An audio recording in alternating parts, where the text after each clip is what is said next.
sat on them benches. I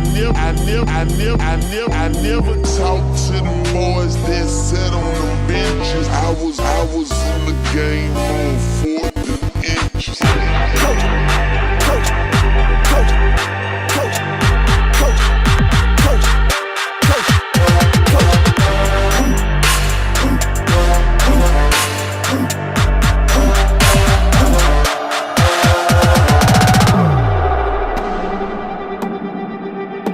Now it's time to go to work.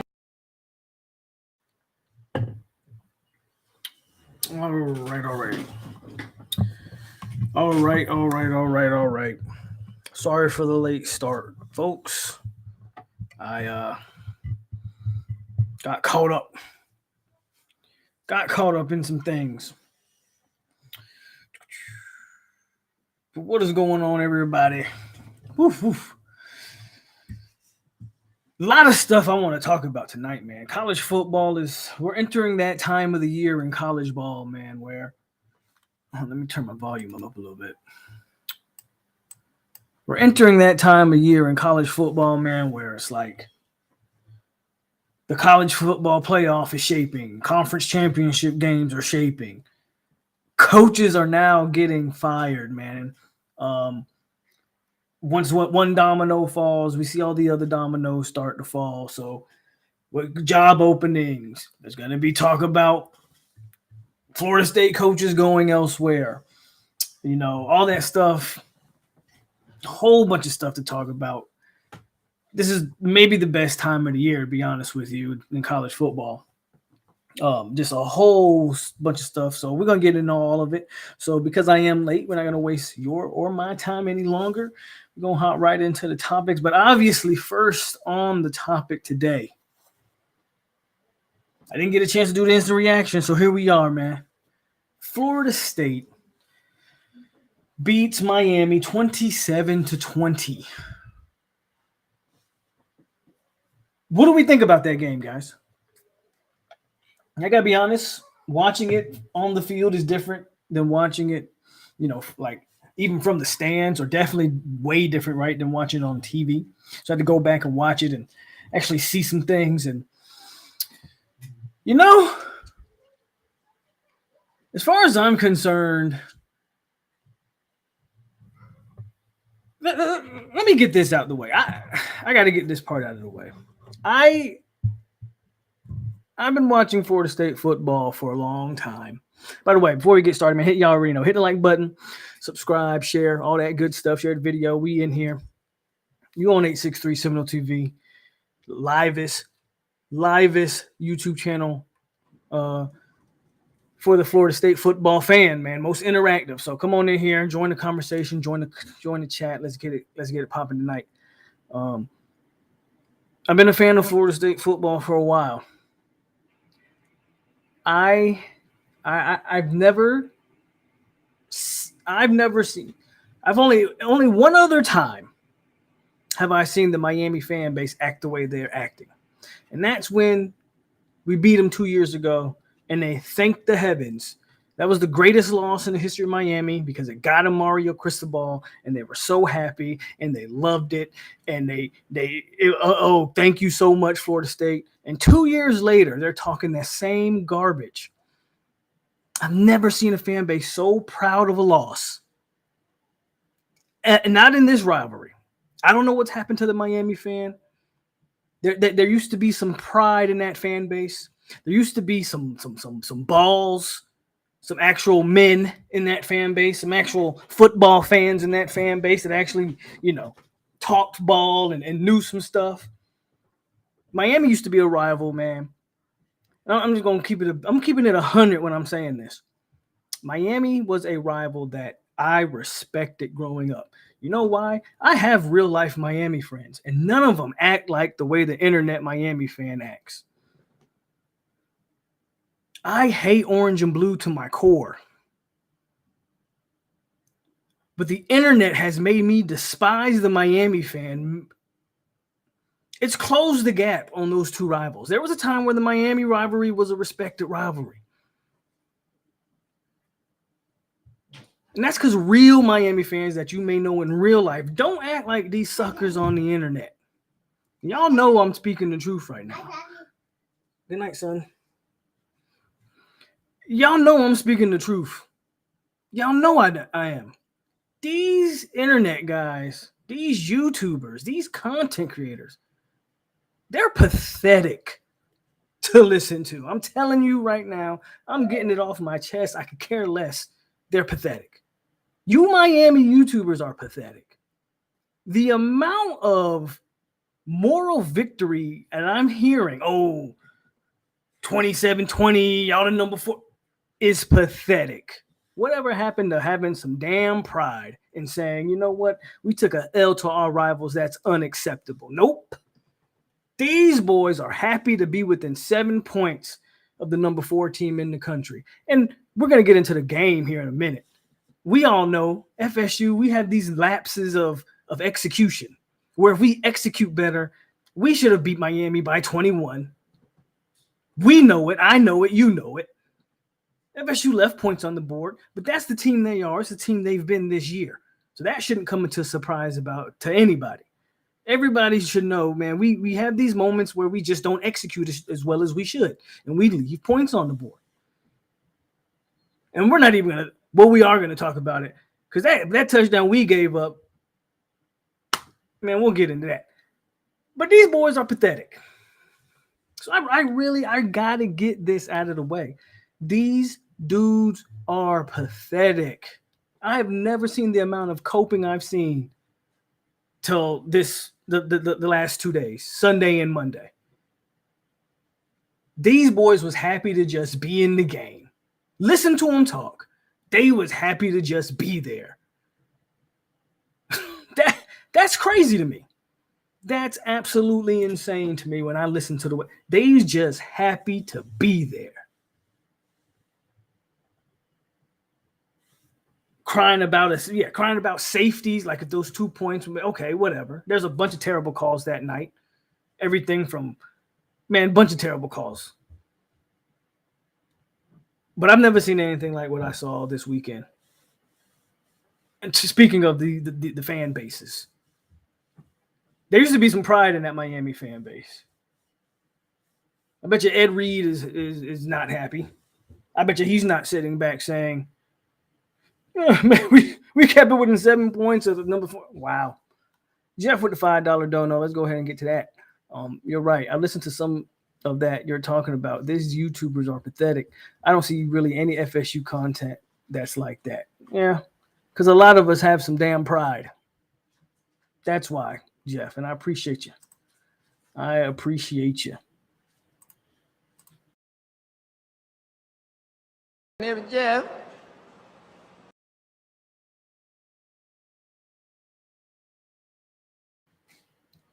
What up, Zay? My man Zay, he always in here win, lose, or draw.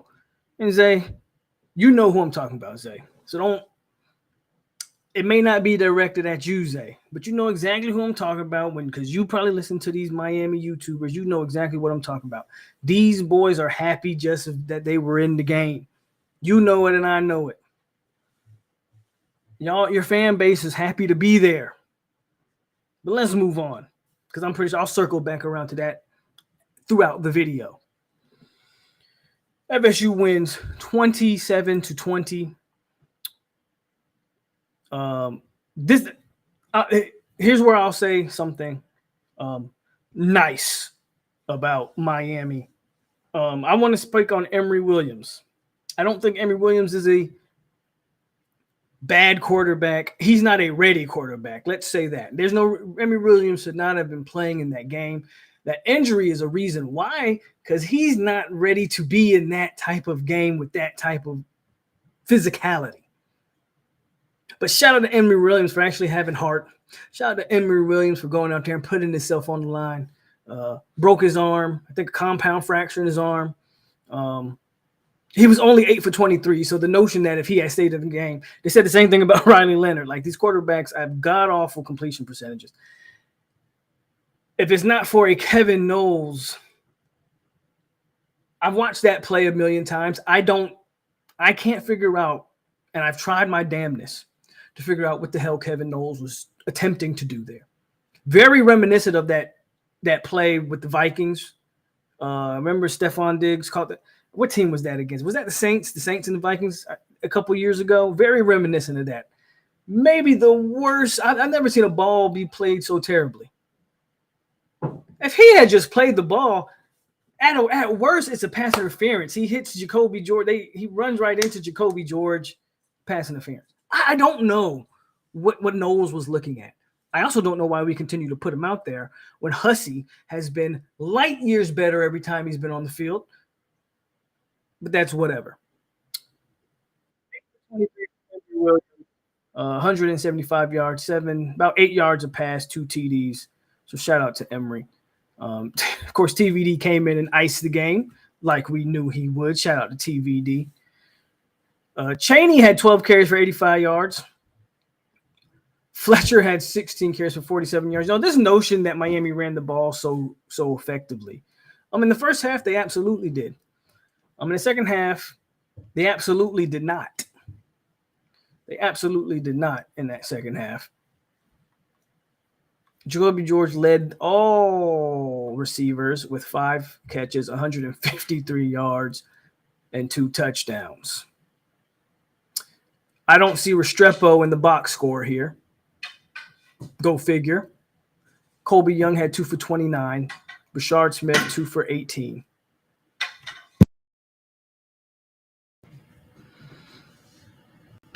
Move over to Florida State. Jordan Travis was 19 for 31, 265, and a touchdown.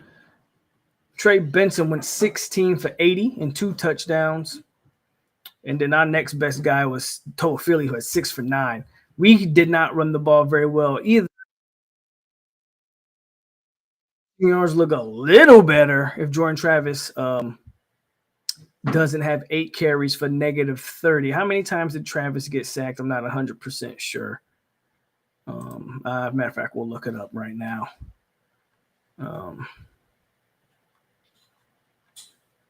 Travis getting sacked did not help. We're going to talk about Jordan Travis a little bit. FSU gave up 3 sacks. 3 sacks. Leading receiver was Johnny Wilson. It was good to see Johnny back. He is he's only good because he gets open easily. You go back and watch the game. Johnny just made great catches. All the talks about drops. Johnny hasn't. Somebody can check the tape. Check me if I'm wrong. I don't believe Johnny's had a drop since that game where he had the 3. What game was that? I don't recall that game. Y'all know the game where he had those emphasis like 3 or 4 drops. I don't believe Johnny's dropped the ball since. Ja'Kai was 3 for 69, had a great play there. Jaheim Bell 3 for 41. Keon, though the numbers aren't great receiving, he did have a big punt return in the game. And that's the offense. We'll get to the defense here in a second, but I want to get to the comment section. Real quick because I wasn't looking. Hit the like button, by the way. Hit the like button. Let me scrolling up. Don't want to miss no comments. Adam's in the building. What's going on?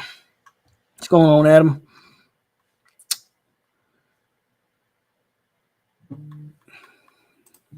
Zay says, I know. That ain't good enough. You got to know when to fold them. Y'all are pretty good. We're okay. We're all right. Insane Mob, what's going on with you? He says, check this out. We are 10-0 with a COVID class. 2 classes ranked 18 and 23. Wait till Norfolk goes. I'm going to talk about some of that too. And this is going to circle right back around to these sucky-ass Miami content creators. They spent an entire – you know what? I'll talk about it right now because I don't care. They spent an entire offseason. I'm not going to say names, but I'm listening to guys.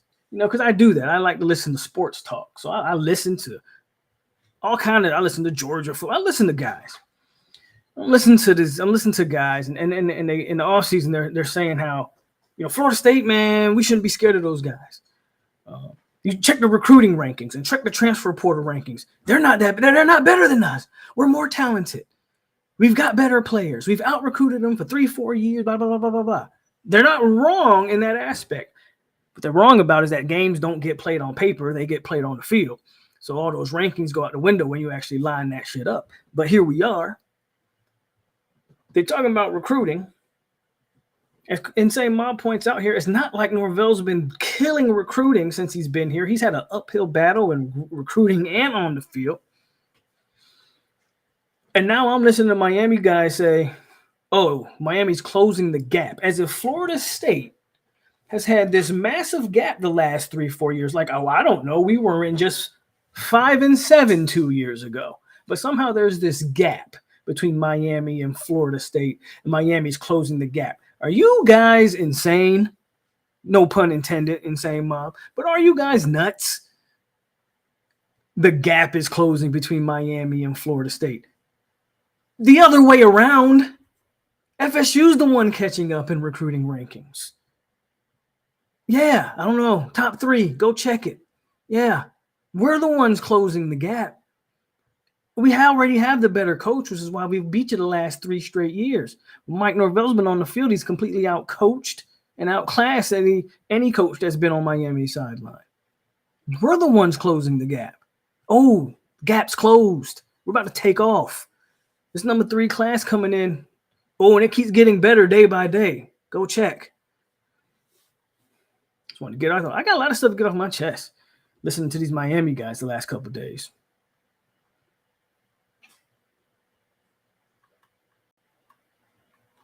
He definitely had heart. I gave Emery props, and I'm not just saying this because he got hurt, but he played with heart, man. Play with heart. I don't know, bro. I don't know what's going on with Knowles, bro. Byers is terrible. Byers needs to move inside. At this point, I don't know.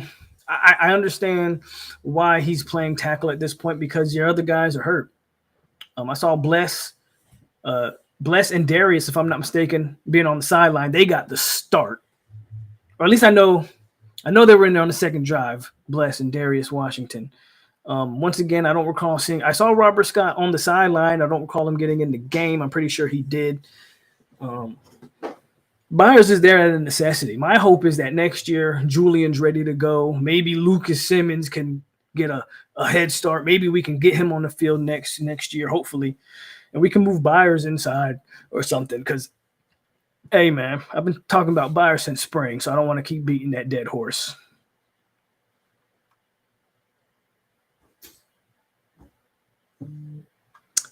I asked Knowles what happened. He said he was going for the hit. If he was really going for the hit, he should have just hit him.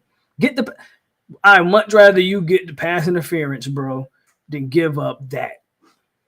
Not only did you not get the hit, you didn't hit the ball, and then you took Cypress out of the play. You hit the wrong guy.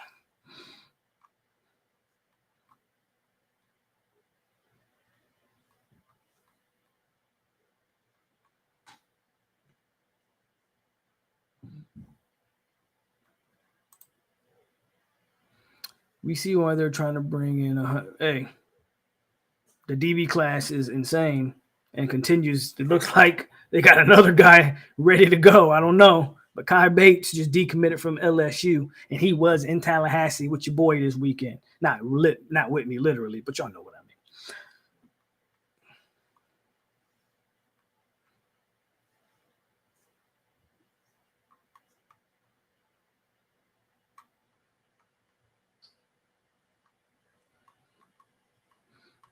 Let me catch up in chat, y'all. I'm just scrolling through some comments.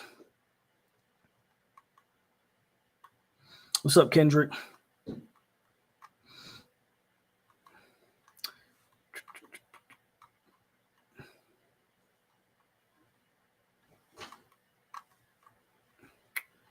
My bad, y'all. I'm just reading comments. The gap was 45-3. Well, that's because your coach sucks. Is there a 45 to even last year? Let's talk about it. I don't really want to talk too much about it, John, because I mean, I hear what you're trying to say. But even last year, talent-wise, does that score indicate the talent on that team? Cam Kitchens and James Williams and Leonard Taylor and Ja'Cory Brown and name it. Those guys played on last year's team, talent-wise. But I can understand why you get beat 45-3 and then you lose 27-20. So you say the gap's closing. I get it.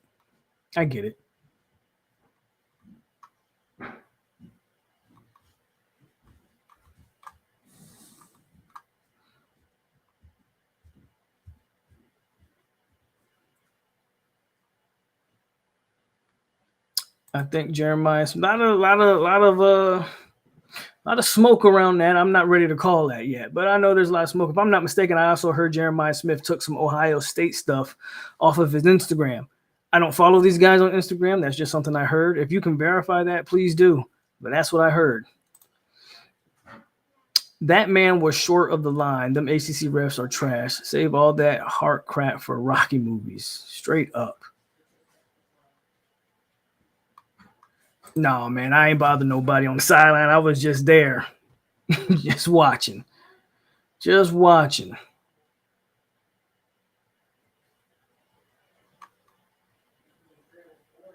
Okay. We pretty much caught up in all the comments. Bet. Okay, so we caught up in all the comments, man. Let's go to defense. This is where I'm gonna start off with Miami again. Let me say something real quick about this guy. James Williams led the team, Miami's team, 9 total tackles. Well, he was actually tied for the lead with 9 total tackles, 6 solos. James Williams, I've been on the record of being a fan of James, or at least his talent.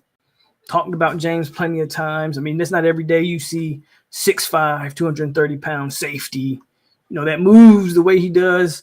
James Williams is a joke. Yeah, I'm going to say it. I watched this guy live on the sideline. I watched the way he conducts himself and conducts business. There's a reason. James Williams tweeted something that nobody likes them. There's a reason why nobody likes you. He cries after every play, celebrates. Trey Benson runs for whatever he runs for. FSU will break off a big gain or whatever. James will make the tackle and act like he just made a tackle for loss or a sack. He's a dirty player, by the way. Snatched off Jordan Travis's chain, targeted him. James Williams, you are definitely, or have become, if you're not already, on FSU's hit list of most hated Hurricanes. At least me watching it live. Me watching it live, I completely was no longer a fan. Still talented. I want to be very clear. Obviously, he's still talented. He could potentially make a lot of money in the NFL. Not a fan of the way he conducts himself, though, at all. And that's just me telling you what I saw. You can have your own. You can feel how you feel, have your own beliefs, whatever. I'm just telling you what I saw. I'm telling you the way he acted. That's all I can say. That's all I'm going to say about James. Francis Maigoa, he's a really good linebacker. Him and Lundy, pretty much the best 2 players on defense. 9 tackles, 2 sacks, and 2 tackles for loss. Cam Kitchens had 6. Basaint had a sack. And that is it. I'm looking. Ruben Bain had 3 tackles and a solo. Leonard Taylor had 4 tackles and a solo. I'm just looking for some other guys that I know we talk a lot about. So shout out to Ruben Bain with 3 and no sacks for Ruben Bain. Kalen DeLoach had 10 total tackles, 5 solos, 2 sacks, and 2 tackles for loss. Kalen DeLoach leads. Well, he's been leading FSU. Kalen DeLoach is on the track record for maybe double-digit sacks at the linebacker positions. Kalen DeLoach has had this type of season that I think a lot of FSU. He's living. He's the best. He's the best guy. Arguably the best guy on the defense, at least this year. He's played the best, I think, on the entire defense. I would argue he's maybe played the best football. Lundy had 7 tackles. Bethune with 6. Ronaldo Green had 5. Lovett had 5. Verse was 3 tackles, 2 solos. Farmer had 3. FSU only had 2 sacks, and both came from Kalen DeLoach. Patrick Payton with 2 tackles, had a bit of a quiet day. Braden Fish played very well, not everything Braden Fish does shows up in a box score, but if you go watch, Braden Fish continues to play well. Jackson West is on here. My assumption is that's off of special teams, because why the hell is Jackson West, who's a tight end, getting tackles? Jackson West is on here. And of course, we know Jerrion Jones. He got the pick to seal the deal. And FSU had 8 pass defenses. By the way, Miami had 0 pass defenses. So, thought that was worth mentioning.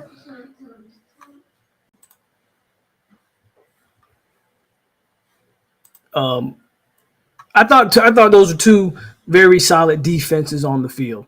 FSU really played well defensively. But you gotta give Miami credit. They have a good O-line. You know, as I watched it, I said, okay, the O-line gave Emory Williams time. Like Emory Williams behind last year's O-line, he would have been killed earlier than he eventually did get killed in that game. So the fact that he had time is what allowed Emory Williams to complete those 8 for 23 passes. You got to give them credit, man. Their O-line is effective. Their O-line is good. It's going to be interesting to see what happens because some of their better play. I think where Miami's really, really good is at the guard and center spot. And I think all those guys, maybe not Cooper, but I know Cohen and I think Lee are both gone after this year. It's going to be interesting to see how they replace them. But that's what Mario – there's one thing you credit Mario is his staple is O-line. So it's not surprising that he's flipped that O-line in 1 year. And when you sign 5-star guys like Maui Goa, that's what's going to happen. That's what's going to happen. So I'll give him credit there on that offensive line. But FSU's defense showed up, in my opinion, and played a very good game. Robert says, Polk, how gap closing when Miami has better player rankings than us and they want to talk? Yeah, like I said. Yep. Bro, Nick was supposed to show up, man. He left me hanging out there. Could have got Nick on the field.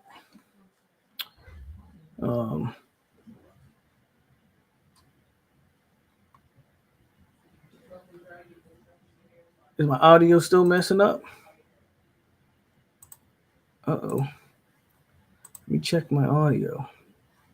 The audio, is it still cutting in and out, or are we better now?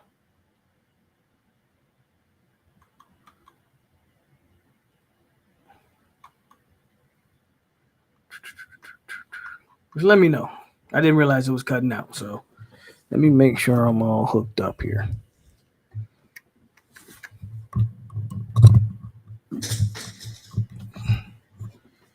Okay, hasn't happened. All right. Maybe we better now.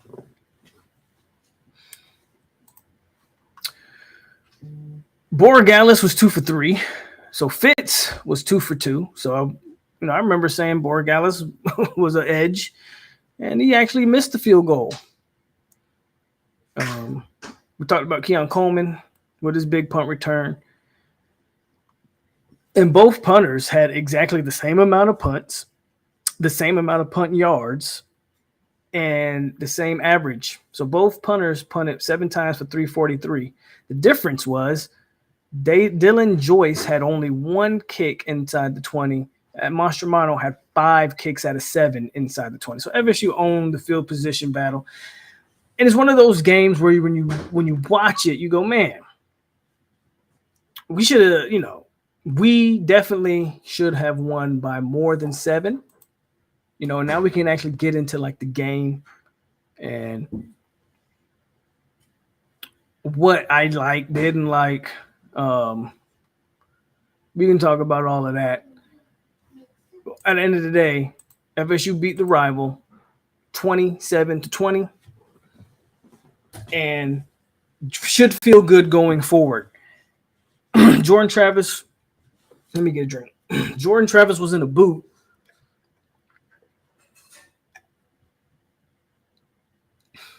Jordan Travis was in a boot after the game.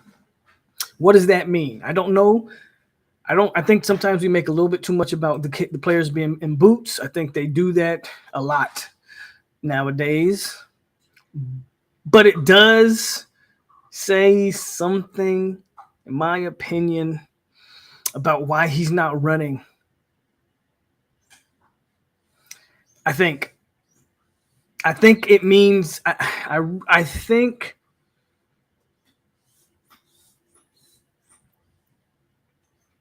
think he's not running, maybe because he's just not healthy somewhere. I don't know if the legs, knee, ankle, I don't know what it is. There were plays in this game where Jordan Travis continues to do a lot of the stuff that we've watched throughout the year. And this is the thing I like to preach to the Florida State fans. You know, I was not one of those guys who were jumping on, oh, we're going to win 40-something to 9 over Miami. That's not what I thought, because I continue to tell you guys, this team is who they are. If you've watched this team for now 10 games, you should know you should know what to expect from your team. We are not a team of 40 plus points a game. That's not what we are gonna do. We have lapses in quarters where we just can't get it going. It's like, I don't know, we fail to execute at times. The good thing is it's been good enough. We've been good enough. We've been so effective in the second half, specifically defensively, that it hasn't really mattered. We shut teams down in the second half, shut them down. That it hasn't mattered that our lapses in execution has not been able to bite us, because we are able to be so effective in that second half. Alicia Merritt, the $5 dono. Thank you so much. She says, since UNC couldn't do us a solid and lock us in the ACC championship, we really got to handle business with you, and we will. Louisville, got to be a Louisville fan here. Thank you, Alicia. Yes. Well, here's the thing. You guys have to beat Miami, and you're in. North Carolina has to beat Clemson, and y'all have to lose in Miami for North Carolina. So at the end of the day, Louisville, y'all control y'all's destiny. You've already beat them up for it. You just beat them sorry ass Hurricanes. You'll be in the ACC championship, playing real football. Thank you, Alicia, for the dono, though. Much, much appreciated.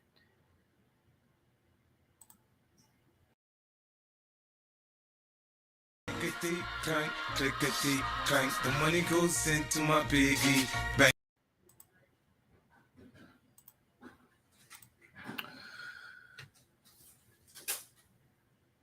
There were some plays offensively where I felt like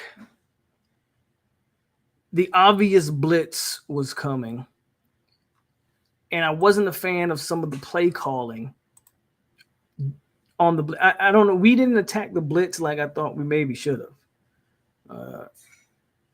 Miami's doing all-out blitz, and we don't call a screen to set that up. We just didn't do some things, and Jordan Travis is trying to, Jordan Travis hesitating running hasn't been good. I'm just starting to believe that he's not going to do it. He's not going to do it. He, for whatever reason, he don't want to run, whether that's because of an injury, whether that's because of he's just trying to prove something. He's kind of shown you that he's not looking to do that. And, well, those lapses on offense came some of that, And then I thought we did some things in the red zone where we were trying to force the ball to four too much. And but again, we do this. This has been a criticism all year. You got to take that for what it was. We left points on the board. We know we left points on the board. FSU should have at least had 30 plus in this game, but it's okay. We were still able to come away with the win. We were still able to come away with the win. Ja'Kai showed up. Johnny showed up. You see why Keon's so effective, because he had command so much attention. A lot of calls or no calls from the refs. At the end of the day, we know the refs. Man, look, the refs have been bad all year. The refs ain't getting no better, y'all. So anybody, that's why I don't come on here and complain about the refs every week. They're bad, and they're not gonna get any better. And the refs, honestly, if you've watched as much college football as I watch, the refs are bad across the board in college football. It's not just the ACC refs, man. It's the refs in college football. They're not good. They're not good. Because I'll sit here and wholeheartedly admit I thought that was a safety. Yeah, I thought it was a safety. I also thought we had an interception. I also thought there was a targeting call. There was a hold on Keon Coleman on one of the deep shots where he had the guy beat and the guy grabbed it. I mean, he grabbed him like this. You can see it on the replay, and they don't call that. That's so those things were happening all game. Those things were happening all game. They didn't call them. Again, I don't complain about them, but I'm hearing a lot of talk about the refs robbed Miami. Miami's coaching staff robs Miami every game. That's the truth. Miami's coaching staff robs them. Not having Ja'Cory Brown ready to play a backup role has robbed them. They're going to roll TVD out there against Louisville. That's going to rob them. Their mismanagement of the quarterback situation has robbed Miami fans, not the refs. Just want to be clear, not the refs. Definitely was an interception. His hands were under. The ball's allowed to hit the ground. The ball's allowed to hit the ground. As long as his hands are under it, and his hands were under it, the ball's allowed to hit the ground. Jurgen, you can laugh all you want. Mario's failing you day by day. Terrence, look who joined us. Look who joined us. Ultimately, man, Florida State, ultimately, what I'm trying to say is we didn't play a perfect game. Miami didn't play a perfect game.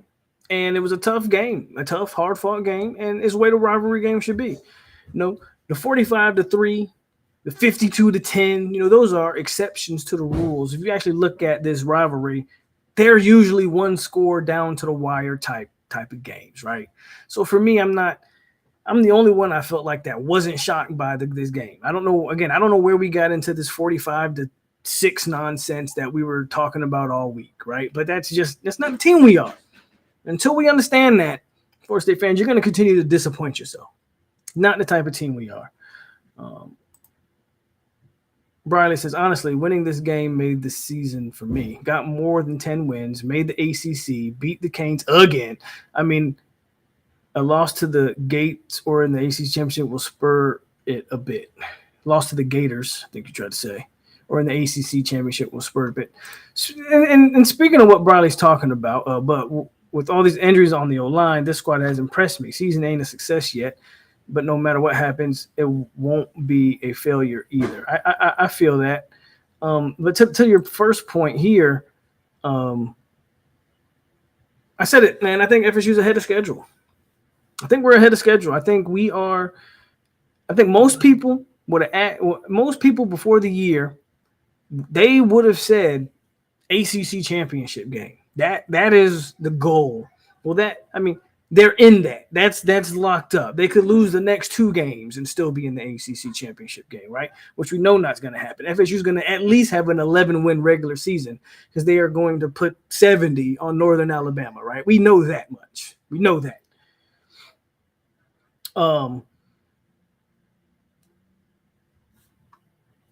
We are ahead of schedule, and I think everything from here on out is icing on the cake. Now, obviously, now you want to win the ACC championship. And Louisville looks like a competent football team. They're definitely not unbeatable if you go watch that team, but they have some good skill position guys that you got to be cognizant of. And honestly, Florida State fans, we need to be rooting for Louisville to win out because they're on the cusp of the top 10. They're at number 11. If you're talking about the top 10 matchup in the ACC championship game, there's no way Florida State gets left out of the playoff. And dare I say, I know this might sound crazy, but you saw it last year with TCU. If you lose the ACC championship game, and Kansas State wasn't a top 10 team, but of course everyone else has to kind of lose too, right? USC had to lose last year for TCU to still get in. And in a situation like that, FSU could still sneak in, so we need to continue to root for Louisville to win those games. But everything else, man, this stuff is all icing on the cake. And so you should be – I'm not telling you to be satisfied, and I do believe as the season gone on, expectations have definitely shifted. So if your expectation is playoff, I'm 100% there with you. I get it. But in year 4, very few of y'all thought FSU would be here. And I know this because just last year, though I was one of the few screaming a 10-win season, the majority of the fan base was like 6-6, 7-5 is good. You don't go from that to all of a sudden thinking playoff. So most people should be happy with what FSU is doing right now. I love when this guy comments, this is Christopher Lee Miller, 27-17 Florida. I like that score. I actually like that score a lot. My man Brandon, what's up? Heartline liking those tweets, bashing Keon is crazy. Can't believe a high school got grown men out here acting like squares. If this O-line don't get right, we're going to struggle with the Gators.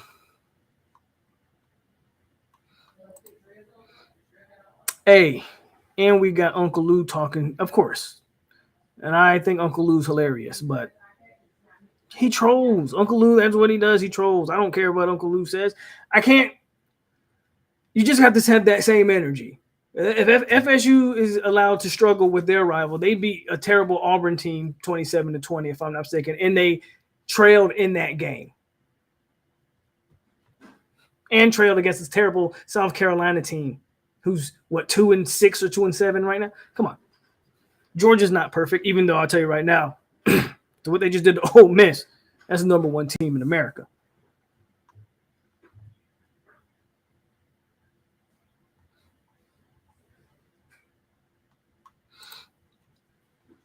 Damn, Canes fans still crazy. Okay, it was safety. It wasn't INT. It wasn't targeting. JT wasn't holding on Verse, and Bethune wasn't holding on Keon either. Y'all can go to bed peacefully now. Michigan versus Georgia in the Natty game. Call it now. Them the 2 best teams in college football. Michigan, I'm telling you, I'm not banking on that. I'm sorry. Georgia, I'm with you on Georgia. And I know you don't want to give FSU any credit. I would take Florida State over Michigan or Ohio State right now. You can't convince me otherwise. There's nothing Michigan does that worries me. There's nothing Ohio State does that worries me. I would take FSU over both of those 2 teams. Obviously, those 2 teams got to play each other, so they'll figure that one out. And I'm telling you right now, don't sleep on Bama. Keep trying to tell y'all about that damn Alabama. There's a team that's going to dethrone Georgia. It's going to be the Crimson Tide in the SEC championship. Do not sleep on Alabama. I'm trying to tell you, when you talk about matchups, that's the team that matches up with Georgia. Don't sleep on them.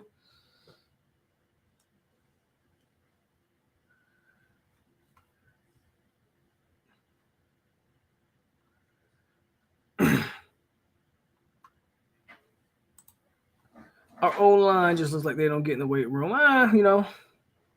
Seen some of these guys. I was able to see some of those guys up close, obviously. I don't agree with that. FSU's problem on the O-line is what I've been saying all year. The rotations I don't like, and they're an experienced bunch, but they are not they are not a high-level talent bunch. They are a good bunch because they are experienced. They know how to play. They know where to play. They know how to do all the right things to make them good football players. They do not have elite traits. The one guy that does, we don't start him. We tend to rotate him. I've been saying it from the jump. The most physically gifted guy we got is Keandre. And I was able to see him at Glory Days after the game. And I'll stand by that comment, seeing him up close, standing next to him. That guy's the most physically gifted guy we got on that O-line. My guess is they promised Meach, that's my guess, that they promised guys like Meach and Roddick some stuff, and they're holding to their word, for better or worse, because Keandre should wholeheartedly be not only should he be a starter, they shouldn't be rotating him out. And then our other guys with some elite traits, they're the younger class. They're the younger class guys, the Lucas Simmons. I mean, I saw him too. And you talk about a long, big kid. Like, once we get some muscle on that kid, watch out for Lucas and DeAndre Richardson. I was able to seeing a lot of these younger guys. Those are the guys you should be very excited about. Those are the guys that now bring. Those are the draftable prospects in terms of length and all these things. I think their strength is probably one of the reasons why they're not out there on the field.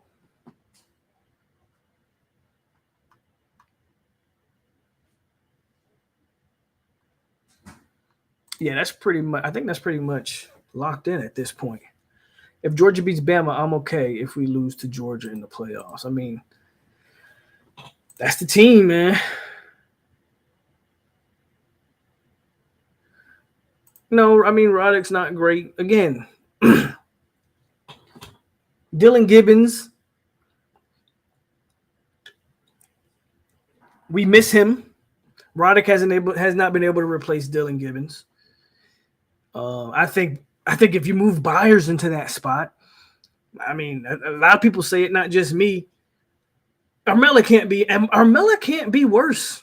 Armella can't be worse. I just, but my guess is they don't want to rush. I mean, again, seeing Armella close up. These are big kids. My guess is they don't want to rush these guys. That's honestly my guess, is that they want to get these guys out there healthy and functionally ready to go. Could they play Armella in a pinch? I'm sure they could. I just think they don't want to.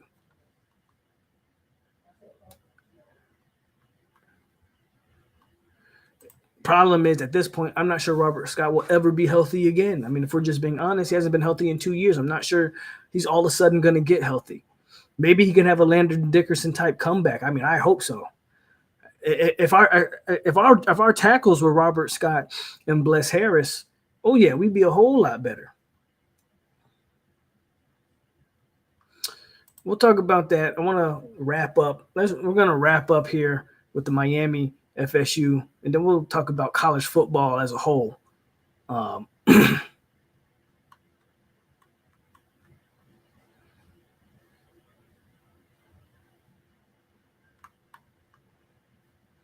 Josh says, I think next year we could be very special, even though we lose a lot. We'll talk about that too, Josh, because we do lose some stuff, but I don't think we lose as much as people think we lose. But we lose a little bit.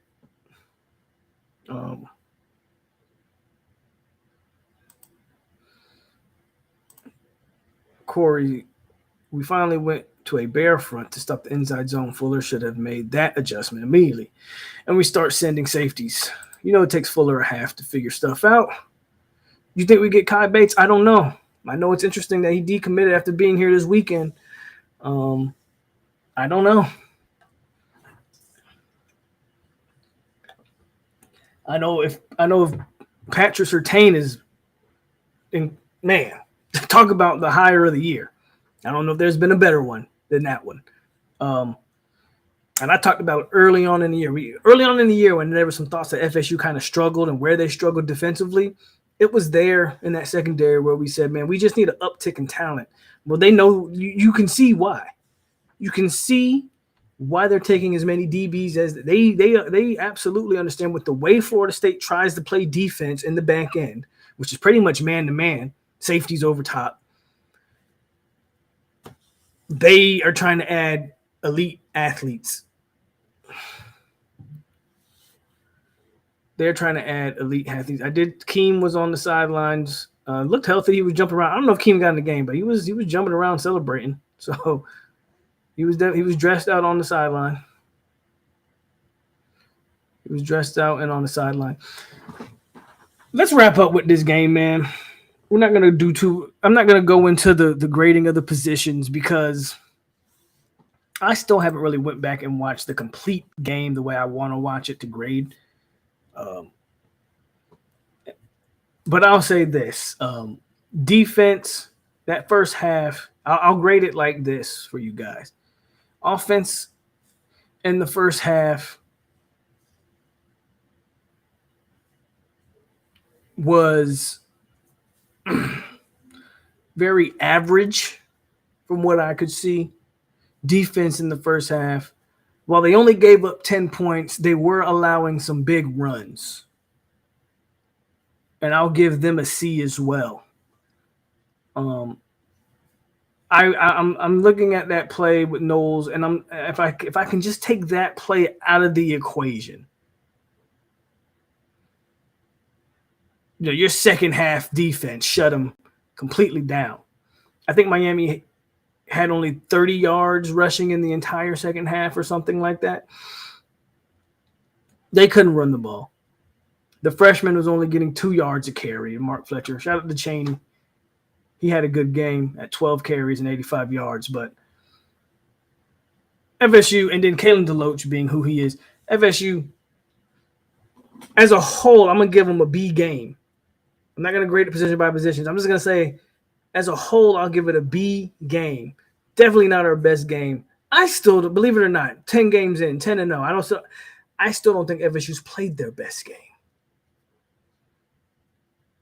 And honestly, if you look at the entire season, I would argue LSU has probably been against, and I'm gonna say this, against a certain caliber of opponent. LSU's been their best game against like legit caliber opponents, not Syracuse and teams that aren't any good. LSU, in my opinion, has been their best game against comparable athletes, if not better athletes. You can argue LSU has better athletes. Check those recruiting rankings again. Same thing with Miami. Check those recruiting rankings. And I think LSU's been the best game they've played. That's game one. B. I don't know what you guys think. A little bit different this weekend. But I think as a whole, I'm just giving it a B game. Not our best game, but our best. We've proven that we can win without playing our best. So I give it a B game.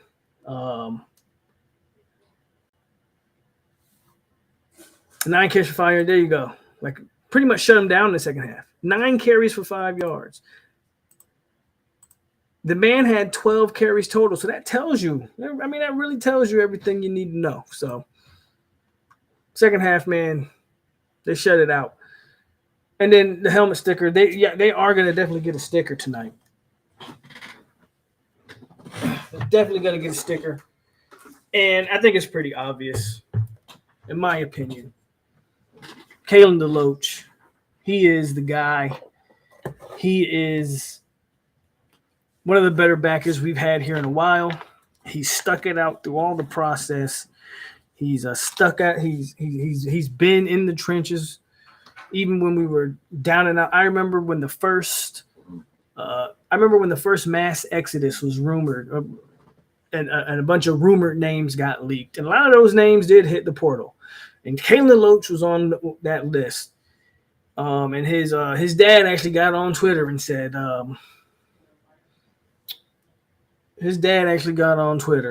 was a lie. And Kalen DeLoach has been here ever since, after being one of those rumored names.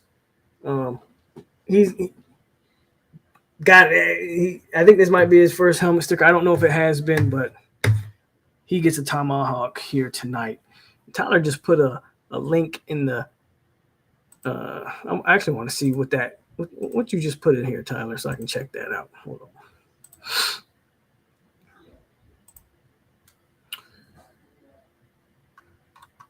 Brian Hartline, burner. Let's see.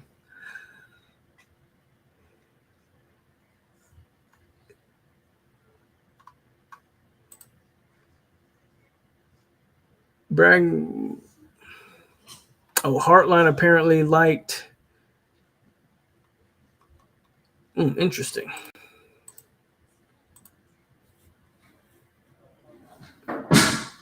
So Hartline liked the So Sonone tweeted something about Keon. Then this guy Andrew Farelli quote tweeted saying, bragging about putting up 24 yards against a true freshman who put himself on the map on a huge stage. I mean, that's certainly one way to look at it. And Hartline, I guess, liked this. Keon Coleman, Hartline liked the comment here, which is interesting.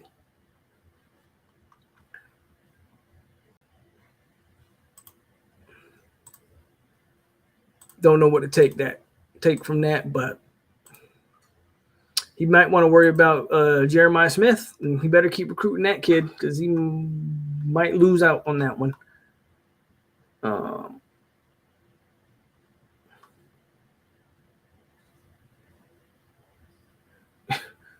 You saw me gliding. You ain't seen me glide on the field. Shout out to Boxing Monster. Says I saw POLK glide on the field on Saturday. They did parachute instead of doing the flyover this game. They had some paratroopers, which is really cool if you've never seen anything like that before. Clickety clank, the money goes into my piggy bank. Man, and with all that said, man, we closing the book on Miami. That's over, done with. I've said my piece on the Hurricanes, their fans, their content creators, their YouTubers, the players. I've said everything I've had to say. If you miss anything I had to say about Miami, go watch the first hour. I put it all on here, put it all on the line. I said everything that needed to be said. And all of it was facts. None of it was false. Let's move on, man. I want to talk about some more stuff around college football before we get out of here. And let's talk about everybody's favorite coach. Well, we got Chris, $9.99 on the check-in, my main man, Chris Robinson here. What up, POLK? Orlando on the check-in. Shout out to Chris. Orlando always checking in and always showing love.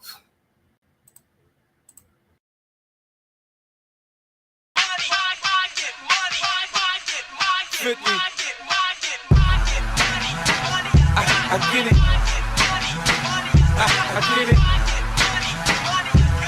Yeah.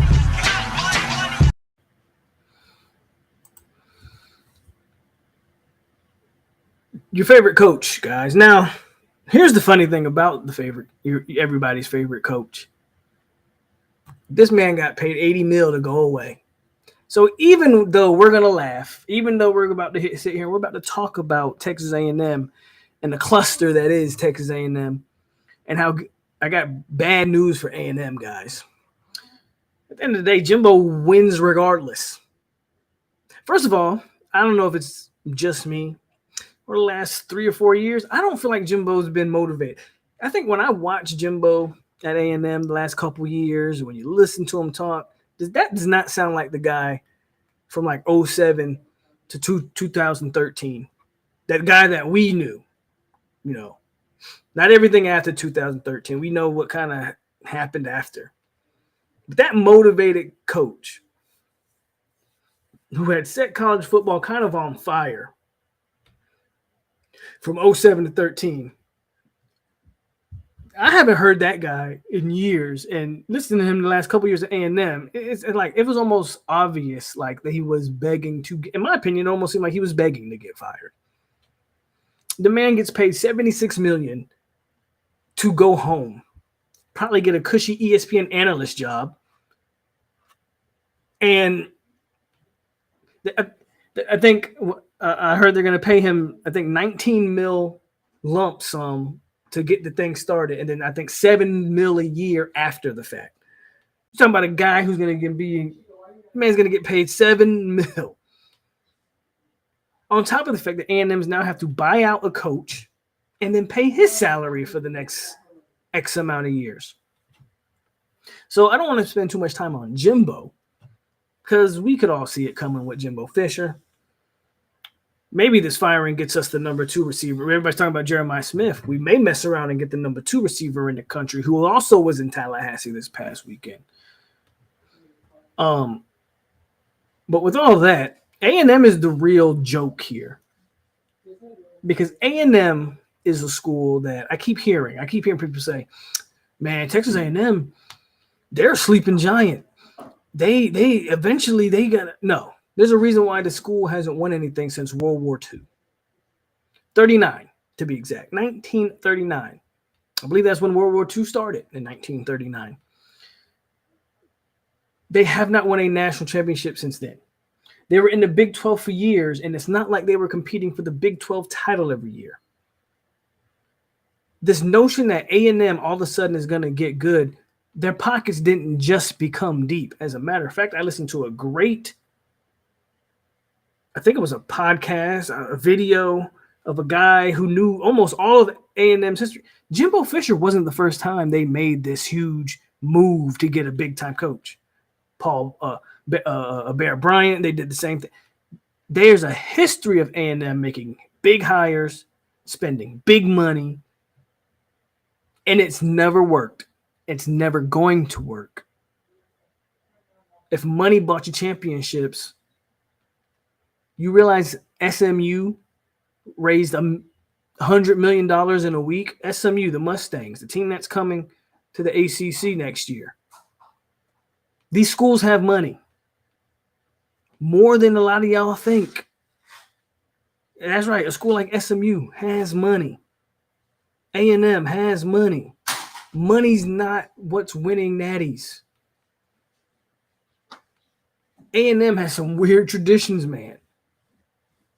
Nobody wants to go to, bro. The portal's about to be insane because I have a very great feeling that a lot of those guys who only came there to possibly be coached by Jimbo and then the NIL money talked to them, bro, they're not. It's over with. That D-line class is probably hitting the road. All of that stuff is probably hitting the road. Like, you understand that A&M has they've tried getting the big coaches before. They've made big splash hires before.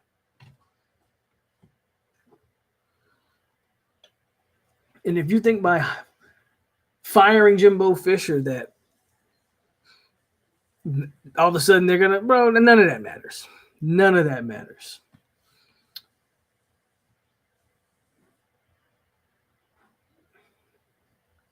Bear Bryant wasn't getting, of course not. Nobody's ever gotten the Jimbo money before until Jimbo got the money. Of course not. It's a whole different climate, whole different caliber of money we're talking about here. What I'm saying is they've made the big splash hire before. They've gone out and gotten guys, big name guys, and at the time was big money, right? $1 million in 1960 is way a lot more money than $1 million is today is the point. But anyway, this isn't the first time A&M's done that. And so you now have to look and say, well, who's A&M targeting? Well, I'm seeing a lot of Dan Lanning. Dan Lanning would be a fool. And it's not too look, Oregon, I think, Oregon is very similar to Penn State, in my opinion, when we talk about programs. Their programs, they have money, they have some stuff to them, but geographically, they're at a disadvantage. Not too many kids want to go up to Oregon. Lanning's doing a hell of a job. And if Lanning can focus on the West Coast, he'll be doing an amazing job. Don't get me wrong. Not a lot of guys want to go to the West Coast. Not a lot of guys want to go up to Pennsylvania and play football. And even with all that said, Lanning would be a fool to leave Oregon and go to A&M. The only thing A&M can offer him is maybe a bigger check. And I'm not even sure what the check looks like now that they got to pay $7 million a year and a $19 million lump to Jimbo Fisher for probably the next 10 years or whatever that is. If I'm Lanning, I stay at Oregon. I got Oregon clicking on all cylinders. I'm not leaving Oregon for A&M. Now, Saban retires and maybe Bama goes after Kirby Smart. Like if Georgia's to open up, because if there's one domino that needs to fall eventually that will open up college football, it's going to be Nick Saban's retirement. The day he retires, I'm telling you right now, Bama's going to call Kirby Smart and offer him the world. Georgia should probably call Lanning, and then all these other things will probably happen. But if I'm Lanning, I leave for a school like that. A&M is not the school. I've heard Elko. Elko would be a great hire for them, and is Duke. So if I'm Elko, I would take that.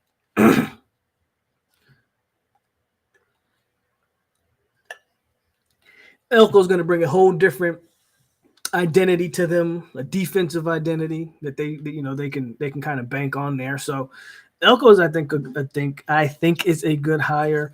There's Mike Norvell rumors. I wouldn't put any stock in the Mike Norvell rumors.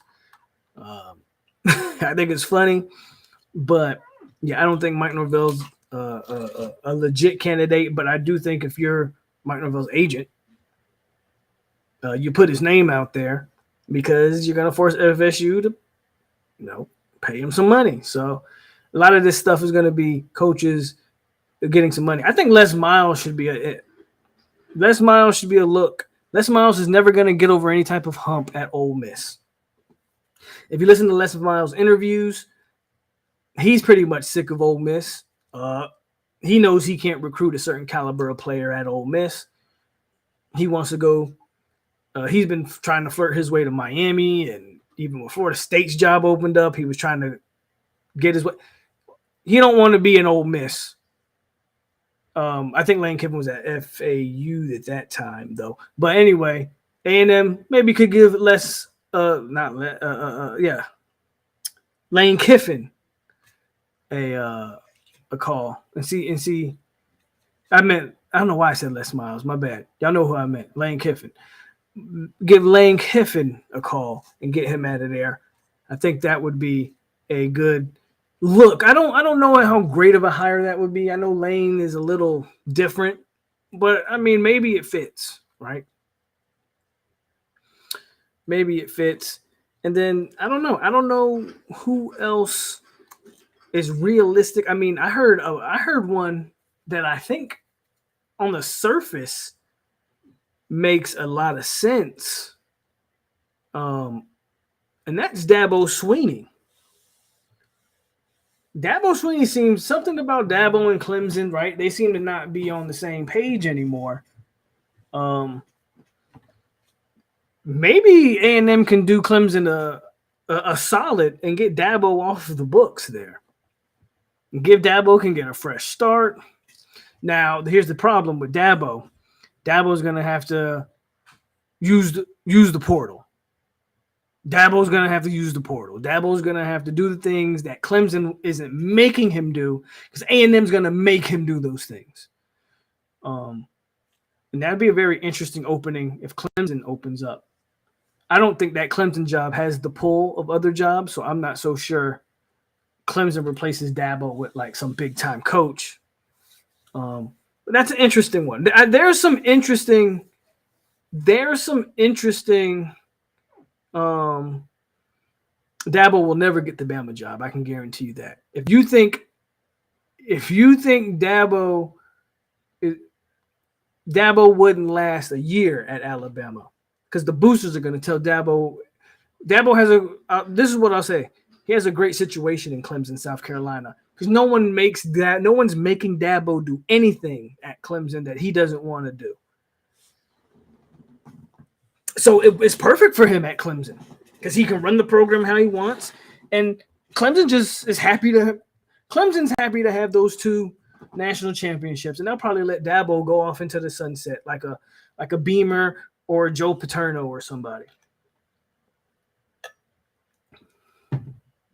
If we're just being honest, he'll never get the Bama job. Never get the Bama job. I saw the Deion stuff. Look, that's idiotic for a bunch of reasons. First off, Deion Sanders is not coaching past next year, y'all. I've said it and I've been saying it. If you don't see the writing on the wall, Deion Sanders is not coaching past next year. When his son declares for the NFL, both of his sons at that, and Travis Hunter, he then will depart from college football. If you don't know that, you should be paying attention. That's what's going to happen.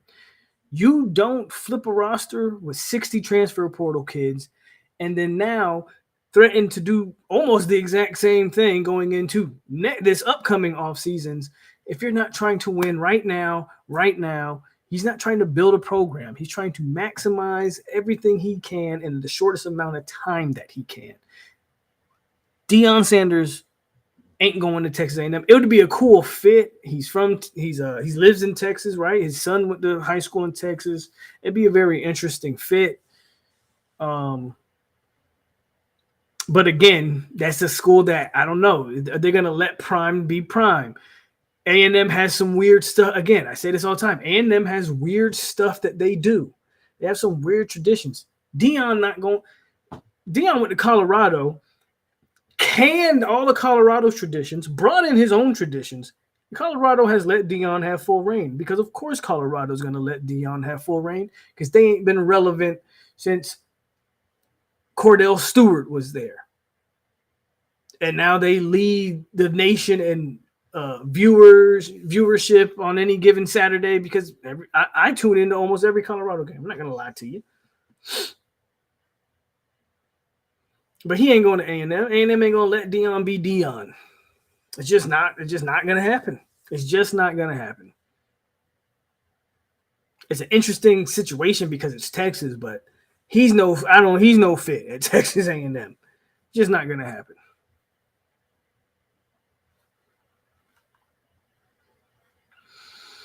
So I don't know where A&M goes. Seeing Jimbo get that, what I want to call karma, is interesting. But is it really karma? Again, a guy walks away with $76 million. What karma is that?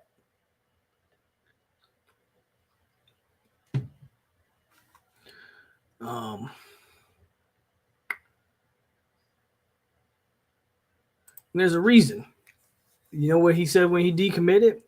I don't know if Coach Prime's going to be there when I get there. I'm glad someone finally said it. I'm glad a recruit finally said it. I'm glad somebody is leading that young man in the right direction. He sees it. His camp sees it. Somebody sees it to get him to decommit. He's not.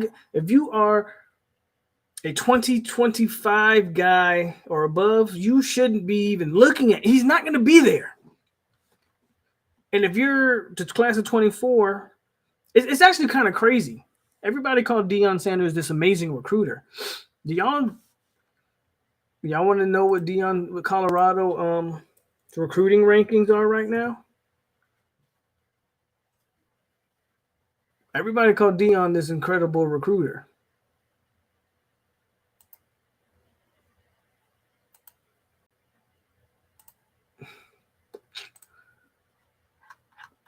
You have to scroll all the way. Remember we used to make jokes about load more? Yeah, you have to scroll all the way to 63 in this current recruiting cycle. Deion Sanders is supposed to be this dynamite recruiter. Why isn't it working? Well, I don't know. Maybe they've lost 5 straight games.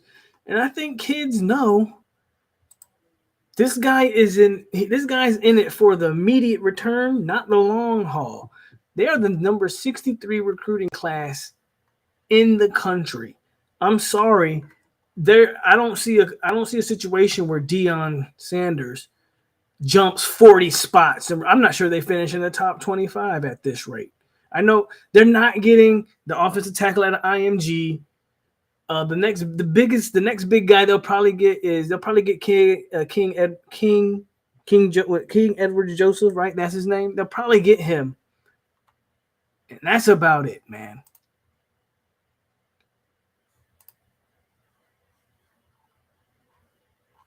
Like, they don't have a lot of guys left on their board.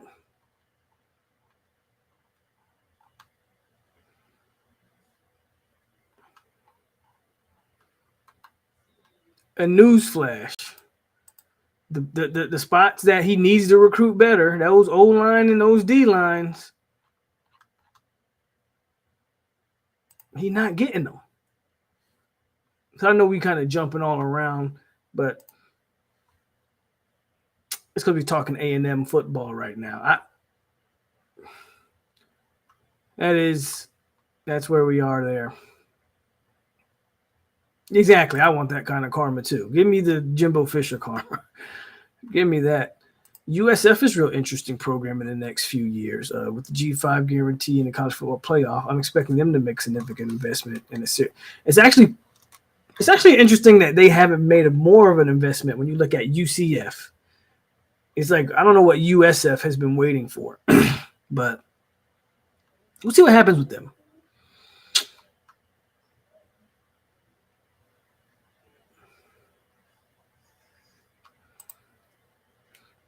I find it ironic that he's coached on every level his kids were on.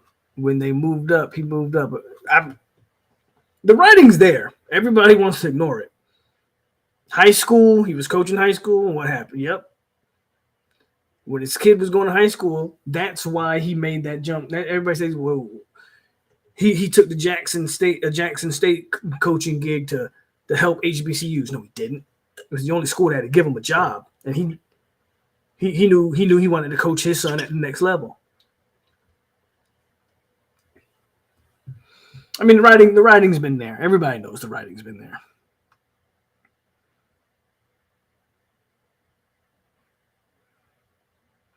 That's actually a great question.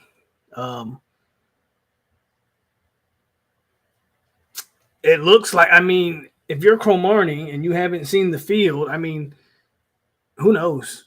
My guess is it's a big possibility. That's my guess.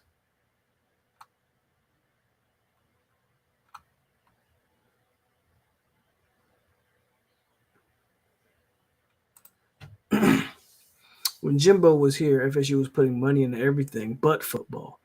And the man was with it. We got this new AD, and he understood all the money go to football.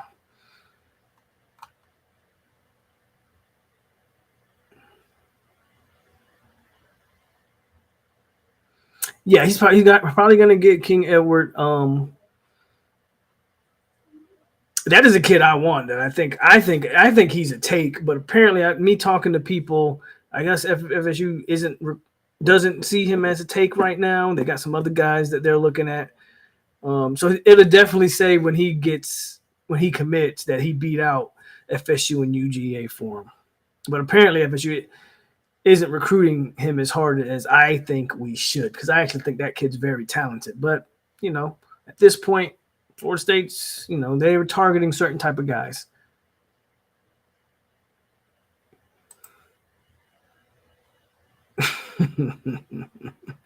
The pettiness of Tyler.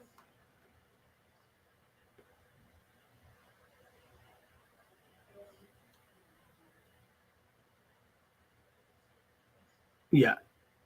I love it. I love the silence. Absolutely. So that's what's happening with A&M. And then I think the Mississippi State coach gets fired. Arkansas coach got fired. So it's going to be interesting to see what more firings happen. Let's talk about those slimy lizards for a little bit, because this is another thing that's worth talking about and keeping an eye on with those lizards. They've had 2 decommitments this weekend. Another one on the way. Matter of fact, let's go to Florida real quick so we can talk about this. Ooh. Let's talk about these lizards for a little bit, man. FSU has jumped them. Florida is still a top 5 class at number 4, but they've lost Wardell Mack to Texas. Wardell Mack to Texas. And then another kid to Ole Miss, I forget his name. But Nazir Johnson is next on the list. He's being crystal balled now to Georgia. The flip apparently is coming potentially with Nazir Johnson. He's been flirting with Georgia apparently this entire recruiting cycle. Anyway, he's nationally 75 player. He's a top 100 player in the country, by the way, 6'4.5", 300. So that's a kid that they probably want to hold on to, but instead we'll be losing out on him.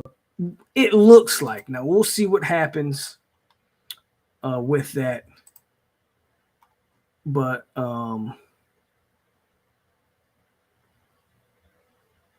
there's a lot of talk that a flip is in the works here with Johnson going to Georgia. So we'll see, though. We'll see what that. And again, Florida's already lost 2. Here's the thing with Florida, y'all. They can't lose Lagway. That's the guy they can't lose. If Billy wants to save his job, because they're about to lose again this weekend to Missouri. Missouri's a good football team. I don't see a situation in which Florida. I mean, Jane Daniels just put up 700 yards of offense on them. Missouri's going to have their way. And then, of course, you already know how they close out the season. So there's a good chance that Florida don't even make a bowl game this year. Very, very high probability in year 2 that Billy doesn't make a bowl game. And the only thing that's saving this man's job is the potential of DJ Lagway and him being a game-changing, program-changing quarterback. They better hold on to Lagway. The only thing I can say about Lagway is because I don't think any other school, from my knowledge, is tied to Lagway in any way that should give Florida any real reason to worry. That's the only thing that if I'm a Gator fan, like I'm saying, I'm kind of like breathing a sigh of relief. I don't think there's another team really in the mix for Lagway. Could be wrong there, but I don't see it. And by the way, LJ McCray also was in Tallahassee this past weekend. Don't know what to make of that. I'm not saying make anything of it. But it's being reported that FSU is, even after his commitment to Florida, is still recruiting him very hard. And so we'll see what happens there. I wouldn't put anything into that. I don't suspect McCray to all of a sudden flip, but weirder things have happened in college football. Lagway's the one to watch. Because if they get a decommitment out of Lagway, the only other school that I think was having any traction with Lagway at one point was Clemson. The good news for Florida is it's not like Clemson is, it's not like Clemson is head and shoulders better offensively that the kid would just decommit from Florida and go to Clemson. That's the only thing that's working in Florida's favor. They better hope they don't lose that kid. But Florida is they're in the mud right now. They're in the mud right now. Their class is going to implode. Their fan base is in free for all, and they still have to play Mizzou. And then, it's going to get ugly in Hogtown for sure. Going to get ugly.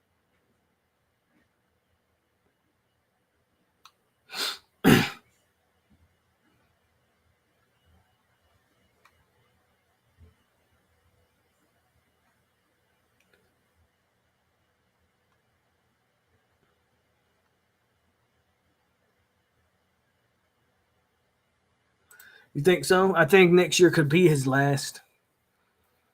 Because next year's schedule, he might go year 1, 6 wins, year 2, 5 wins, and year 3 probably won't be any better than 5 or 6 wins because that schedule next year is absolutely insane. Next year could be Sun Belt Billy's last year for sure.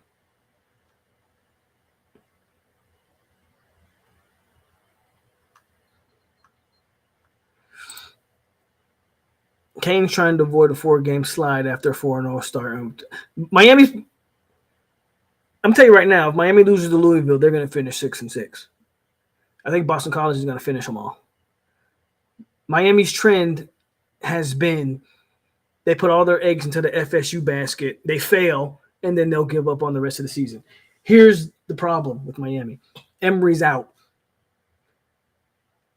And TVD is going to throw He's going to throw 2 or 3. Louisville has a good defense. He's going to throw 2 or 3 against Louisville. They're going to lose that game. He's going to throw 2 or 3 against Boston College, and Boston College is going to be in that game to the last play, and anything can happen there. Who would have thought? I remember, man, Florida and Miami made those hires, and they thought they were about to run down on old Sweet Mike. And it's been the exact opposite. It's been the exact opposite.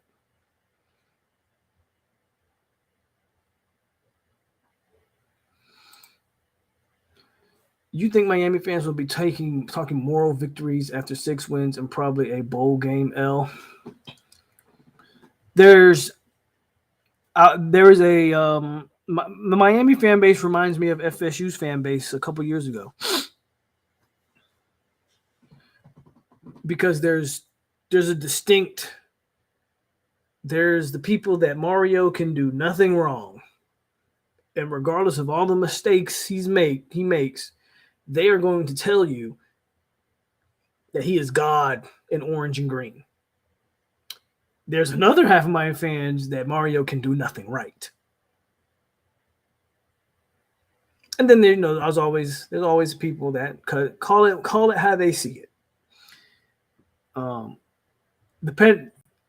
The problem with the Miami fans is opposite of what the FSU. So when FSU was going through this, in my opinion, the fans that hated Mike Norvell were the louder fans. Doesn't mean they were the majority, but they were louder. I think it's the opposite for Miami. The Mario Cristobal lovers are louder than the haters. And so no matter what Mario does or doesn't do, they're going to support it. I agree. I don't think he's starting next year either. But I think that's the only thing that keeps Billy's job is you say, okay, this kid gets a year to redshirt, and now Billy, year 4, right? I think if he signed Lagway, regardless of what happens in year 3, I think they give him year 4.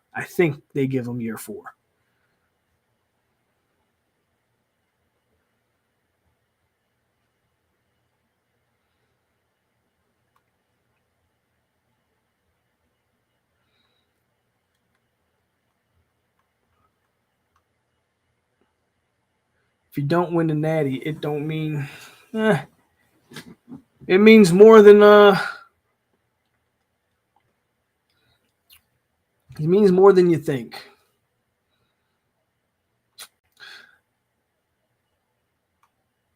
Yeah, TVD's the best player on every other team. Absolutely. Did you hear anything about ETN1 transfer?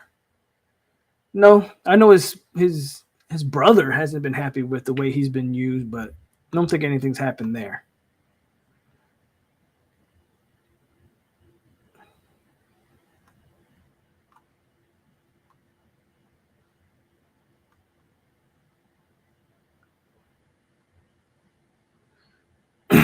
John says, let's see how we do after 4 seasons. Like Novella's in his 4th season. Yeah, absolutely. You get 4 seasons to turn it around.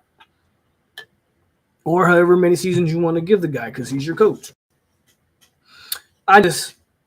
You look at it from different starting points. Mario didn't start. I don't care how Miami fans want to spin it, John. You can try to spin it how you want. The roster wasn't in shambles that Mario took over. The program was, as a matter of fact, John Ruiz, this $40 billion booster came out of the sky, just magically appeared out of nowhere and was buying a bunch of players was talking about a stadium.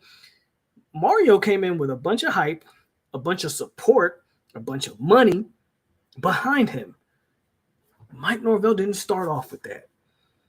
Mike Norvell came after 2 coaches in a 3-year span, had to clean up a mess of a locker room, disgruntled players, no AD to speak of when he took over. Financially, pretty well documented at this point. So they're not starting off from the same, regardless of how Miami fans want to spin it. Oh, and I didn't even mention the COVID year, which completely halted any type of recruiting ties he could build in his first year in terms of meeting local coaches around the state. And, of course, actually scouting player. Mario didn't face the same challenges as Mike. But, yes, you can give Mario 4, 5, 6, 7, 8 years. I don't care how long you give him.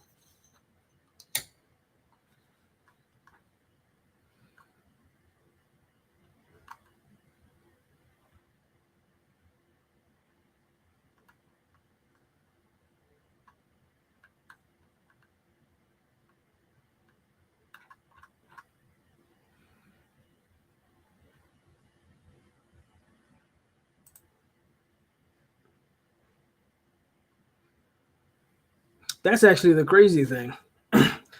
Miami's fans spent 3 years clowning them. Look, I'm not telling anybody that they got to be a huge Mike fan. Listen, I'm a Florida State fan. I bleed garnet and gold. Florida State was Florida State before Mike got here. It's going to be Florida State after Mike leaves and any coach from here on out. I'm going to support Mike while he's here. I'm also going to criticize Mike if something he does that I don't like. But at the end of the day, Mike's got my support, especially when you're 10-0 and number 4 in the country.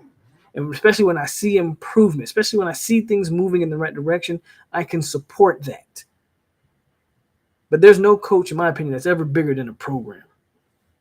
It's just so, but it is interesting to me how rival fan bases spent 3 years clowning the dude, and now those same rival fan bases are saying, "Well, man, Billy can turn it around like Mike did.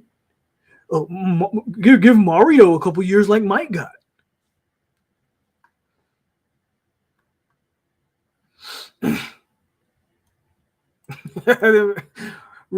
Ruiz disappeared as soon as he appeared, bro. That's actually insane. He appeared out of nowhere only to go silent. I don't even think he tweets anymore.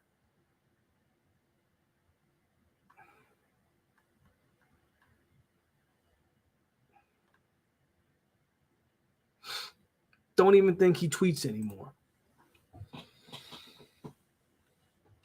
We'll close out with the college football playoffs talk. And of course, we'll talk about our rankings, what I think the ranking's going to be tomorrow. I want to let FSU fans understand and know something. There's a great chance. I don't want FSU fans to panic.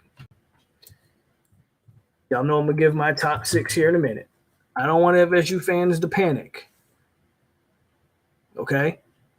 But there's a good chance that Washington finally makes that jump. Because no matter what, regardless of what we think of USC, that's 2 straight ranked wins for Washington of USC and Utah. FSU did, you can call it struggle, you can call it whatever you want to call it. FSU did have, play their rival and only win 27-20. That's the big narrative. Washington is also undefeated. Now, I think they play Oregon State, so that's a big game for them. I need Oregon State to pull that off. At the end of the day, I don't think it matters because Washington can win out. Ohio State and Michigan going to play.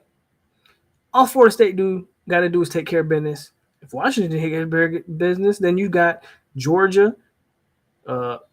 Presumably, they went out. Michigan or Ohio State, Florida State, and Washington. So I'm not worried about Washington jumping us at this point. If it happens, it happens. I think it may happen this Tuesday. I absolutely think it may happen. There's no reason why Georgia should not be the number 1 team in the country come college football playoff time. Get Ohio State out of here. They just put a 50 burger on what was the number 9 team in the country. So I need Georgia to be number 1. I guess you can move Ohio State to 2. I'm okay with that. Michigan will be 3. I think Washington will be 4. I think Florida State will fall to 5. And I don't think it matters. Don't panic. It doesn't matter at this point. But I think it's going to happen. I'm just giving y'all a full fair warning that I think it's going to happen. I also want to tell you guys, it don't matter.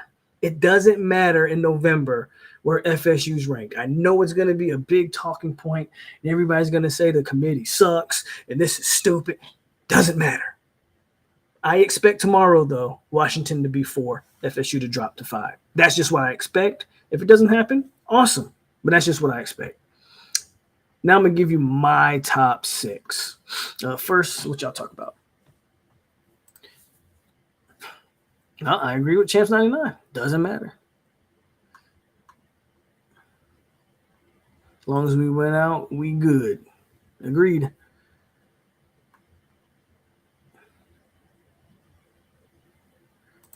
Those get knocked out of the top 4. See, those are those moral victories I'm talking about. Fan bases change, man.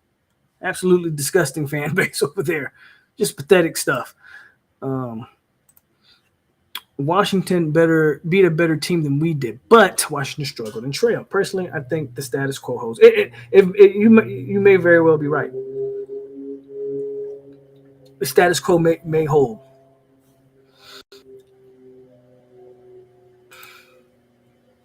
The weird thing would be if Bama beats UGA. Who gets in? Probably both. Bama's getting in. If Bama beats UGA, Bama's getting in. The question's going to be who else loses. Because if Washington, the winner of Michigan and Ohio State, and Florida State's all undefeated, Georgia's not jumping any of those teams. I don't see it. There's no justification for it. The committee would say, the committee would I don't know. There'd be a lot of, I don't know if riot's the right word, but there would be a hell of a debate about that committee to put a one-loss Georgia team that didn't win their conference over an undefeated Washington or Florida State. Because that's who we're really talking about. We're not really talking about Michigan, Ohio State, because they're media darlings and they're going to be they'll be number one. The winner of the Big Ten that's undefeated will be number one.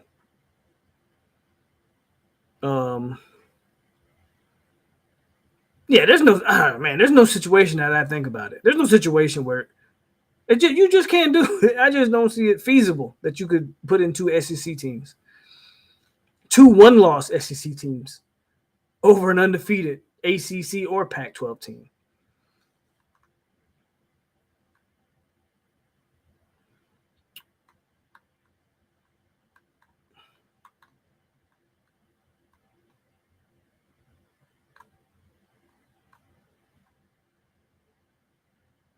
If Bama and Texas went out, as long as the undefeateds hold pat, none of that matters. Those teams get some breath if Washington stumbles, if Florida State stumbles. Absolutely, those teams are now back in the mix. Let's talk about my top 6 real quick so we can kind of get an idea. I'm going to start top to bottom this week. And again, I got Georgia number 1.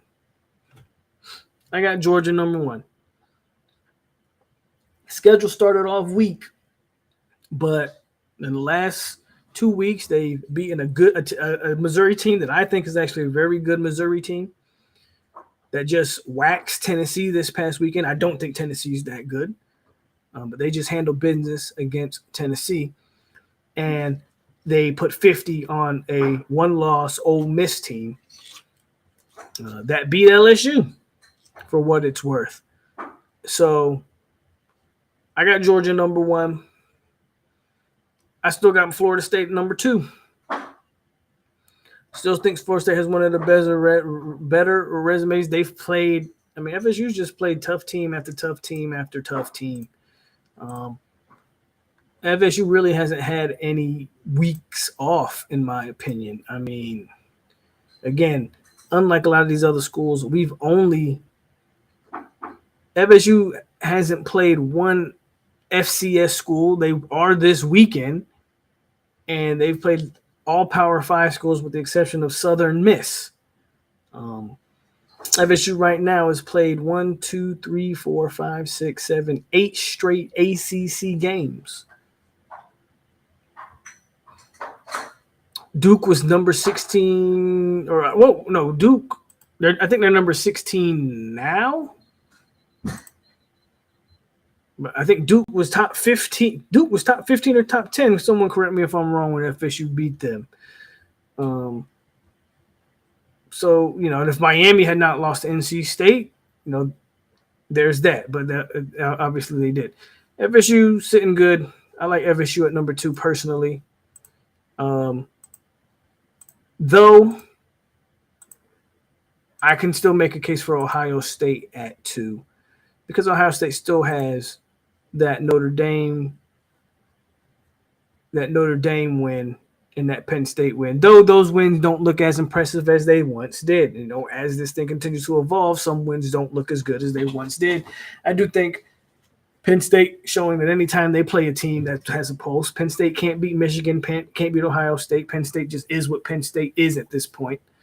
And then that Notre Dame team also kind of is like,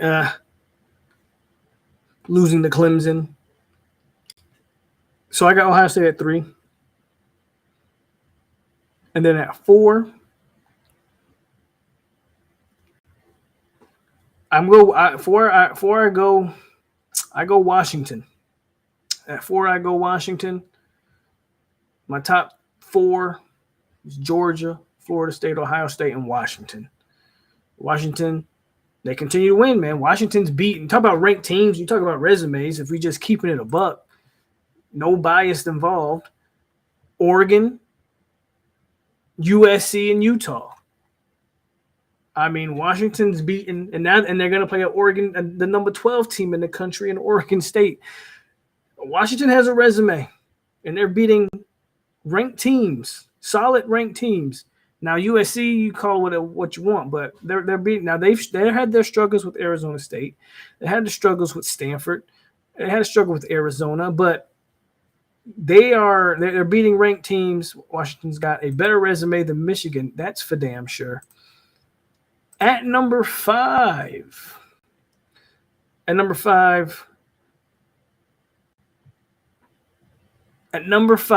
going the Alabama Crimson Tide. I think, and it's tough for me because Texas beat Alabama, but I think Alabama's playing better football right now. I think Alabama's the better one-loss team right now.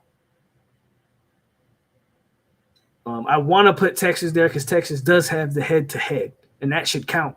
That should count for something. But off the eye test and what I see, I think Bama is the number 6 team in the college football playoff ranking. I don't think any team wants to play that team. I'm going to just be honest with you. I don't think we want to – I mean, they destroyed Kentucky. They're just clicking when it's starting to matter now. And I know the Iron Bowl gets a little weird, so we'll see what happens with Auburn. But I'm telling you, man, if there's a team that's going to beat Georgia, I think it's this Bama team. I think Bama is the number one-loss team in the country. And then I really struggle at 6 between Oregon and Texas. Oregon's playing really good football. The problem with Oregon for me is it's kind of like who they're playing. I mean, okay, you beat a terrible Cal team.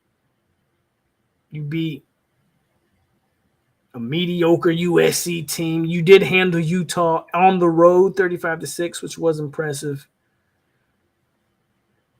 You know, so Oregon's looking the part. But then I go to Texas and I go, they're not winning as convincingly. Texas struggled with TCU. I think Texas was actually up big at one point in that game. Texas, and then they gave up a 20-point fourth quarter to TCU to only win by 3. Brooks is out for the year, which is a bad news for Texas. So I'm gonna give Oregon the nod at 6. I want to throw Texas in there, but I got to give it to Oregon. Oregon's looking better. I think they're playing better teams. And we'll see. We'll see how Texas finishes out. Texas still has, in my opinion, maybe the best win of the season. I mean, I know it's still crazy to say that, but on the road at Alabama, and as these weeks go along, Alabama's showing that. I know we want to sleep on Alabama. Alabama shows every single week to stop. They're not going away. Nick Saban's just not going to go quietly into the night. I know people think that. That's not going to happen. Bama's right in the thick of things. Right in the thick of things. And let a few of these undefeated teams fall. I'm telling you right now. Let Florida State or Washington lose. Bama's in the college football playoff when it's all said and done. I think, So we'll see. That's my top 6, man. That's my college football playoff rankings. Let's see what y'all think about what I got going on.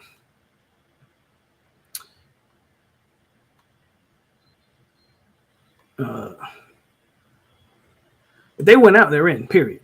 Bama wins out, they're in. Briley says, my deal with Bama is getting in is that you can't let them in without inviting Texas, without admitting that the regular season out-of-conference games are meaningless. Why schedule them if head-to-head doesn't matter? I get what you're saying, and it makes sense.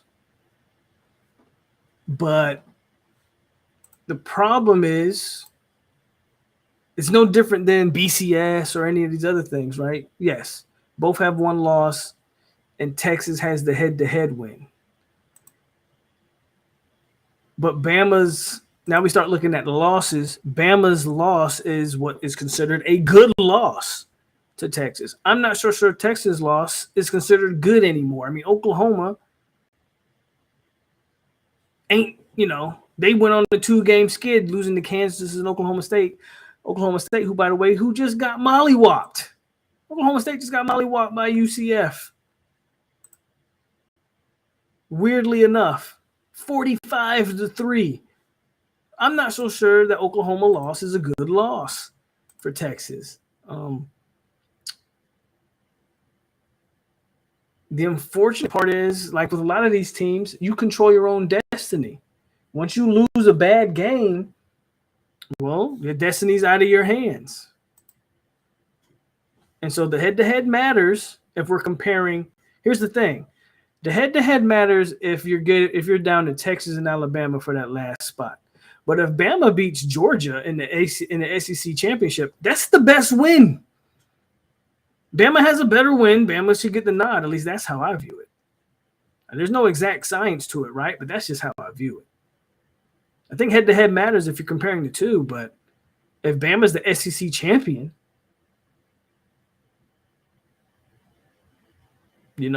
blame Texas for not going undefeated in conference, or,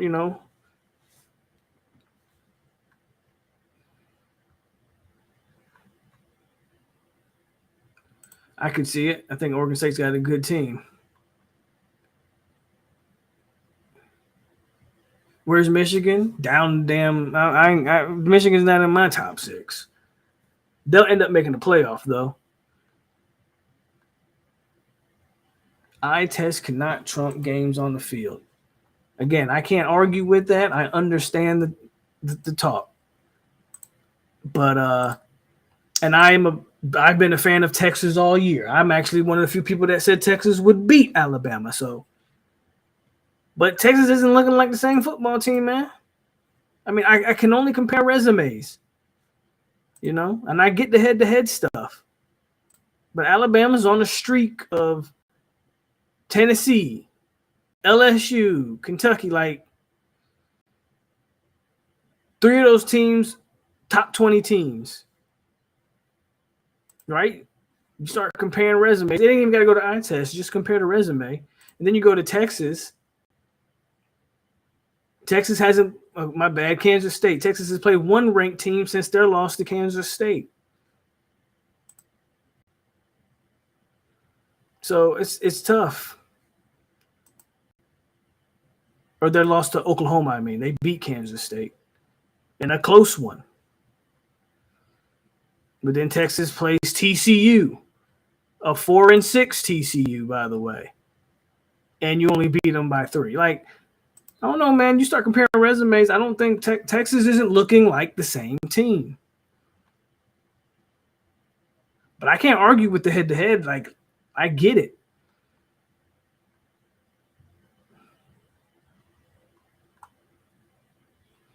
We don't start looking at the losses.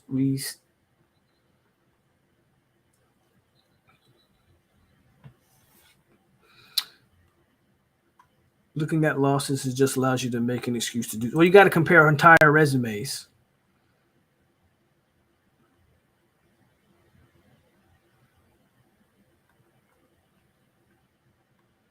A one-loss SEC champ is not getting left. No, again, exactly. I don't even know why it's a debate. I don't know why it's a debate. If you beat Georgia, you're making the college football playoff. If you're a one-loss team, like it's just gonna happen. No, Oklahoma lost to Kansas, not Texas. But the point is, man, like I know it's an inexact science, and we want to say don't look at. You have to look at an entire resume. Head-to-head matters when we start, in my opinion. Okay, the head-to-head definitely matters if there's one spot left, and it's between Bama and Texas. And even though Bama's playing better football right now, Texas has the head-to-head. Then I'll give the nod to Texas. Absolutely. But if Bama beats Georgia in the SEC championship, they're not getting left out of the college football playoff. Bama's not you don't beat a team that's won.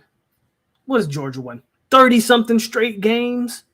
Like, I hope you don't really think it's conceivable that Bama would get left out. I know y'all hate Alabama. I know y'all do. I see it in you. I see it when I read the comments, right? I see it in you. But Bama has wins over that Ole Miss team that was just top 10 that Georgia just also beat. Okay? Bama's got wins over a ranked Tennessee team that also lost to Missouri. They got a win against LSU. A win against Kentucky. Like, Bama's got all the same wins that Georgia has, basically. I just don't see how you would leave them out if they won.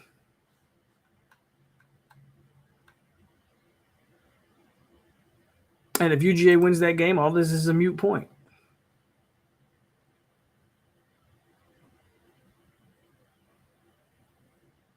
Did Bama make the playoff last year, Insane? Like, you sounding real bitter, bro. Like, they don't make the playoff every year. They didn't make the playoff last year. No. But if they earn a spot, they're going to get a spot.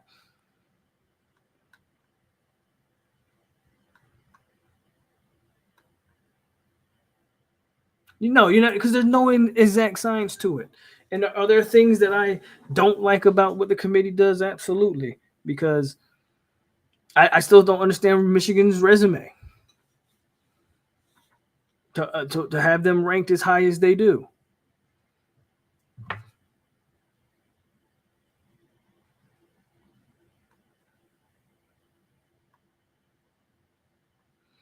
Bradley says head-to-head should be the first tie break in the resume comparison.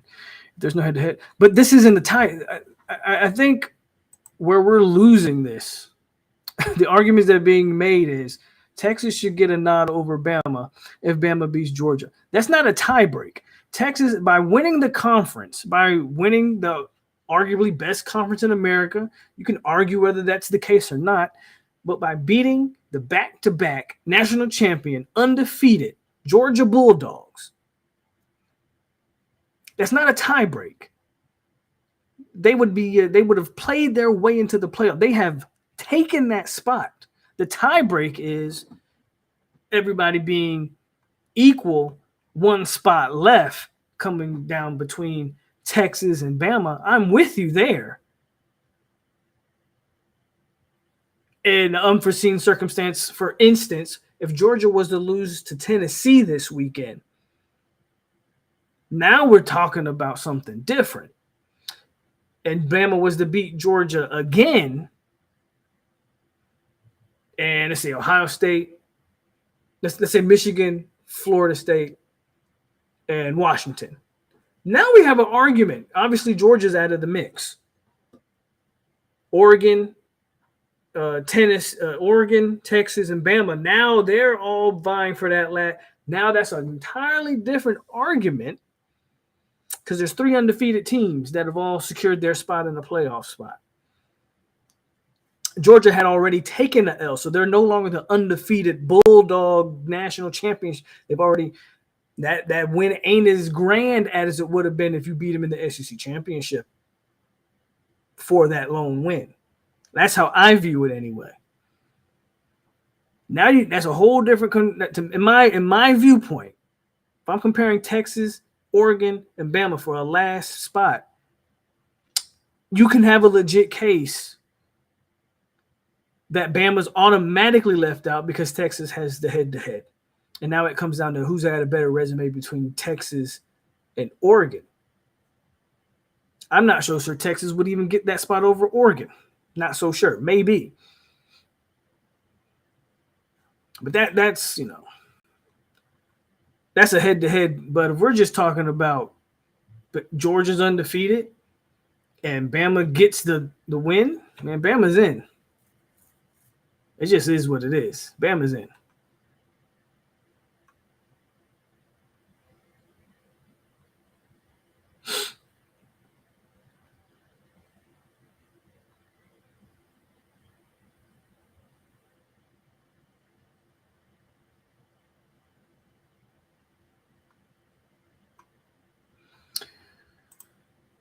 don't even get this comment. They're ducking. They make it if they have a loss. They keep a mulligan. Again, that's not true. Bama didn't make it last year, but I don't think I'm falling into SEC bias at all. I think Georgia is proving to be the best team. Georgia's been the best team in the country for the last 3 years. If that's SEC bias, then I guess I fell into it.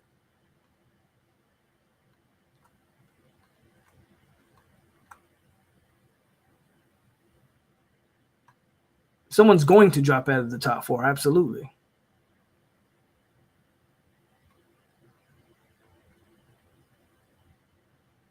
Damn, I get paid? I didn't know I got paid. I thought I just did this as a hobby. That's crazy. Somebody give me my paycheck then.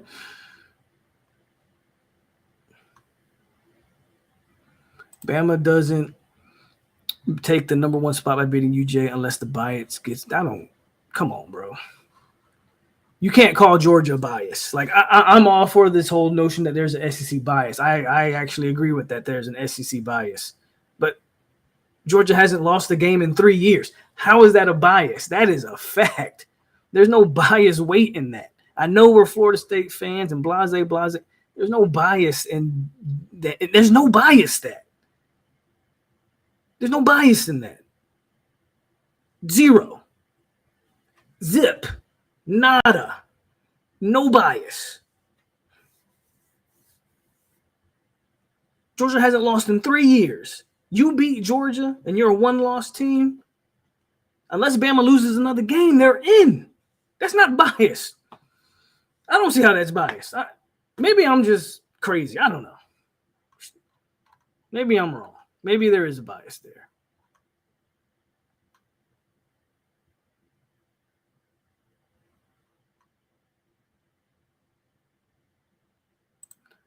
At the end of the day, once we get to this 12-team playoff, then a lot of these arguments will really cease to exist. But the problem is then we'll argue about who's 11 and 12, right? That'd be the argument, because in the current model, I think Tulane would be in the college football playoff in the 12-man model. People are going to say, why does Tulane get in over X, Y, and Z team? Why does Tulane get in over Louisville, for instance? If that's an argument we want to make, that might be a valid argument. But so there's always going to be something. I just don't. The whole thing that I'm falling into the SEC bias, I don't. If Georgia was just having a one-off year, then maybe you could claim that. The team hasn't lost in 3 years. We keep praying for Georgia's downfall, and they keep blowing teams out. I don't know what else to say.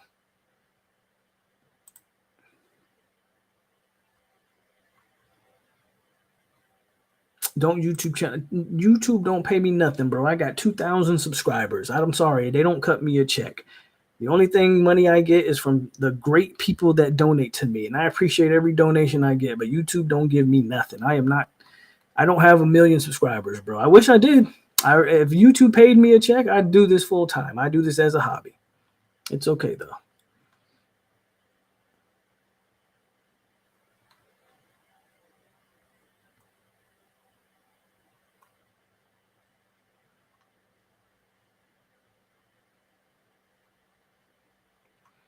Bama would be the one. So your argument is that Bama is a one-loss SEC champ.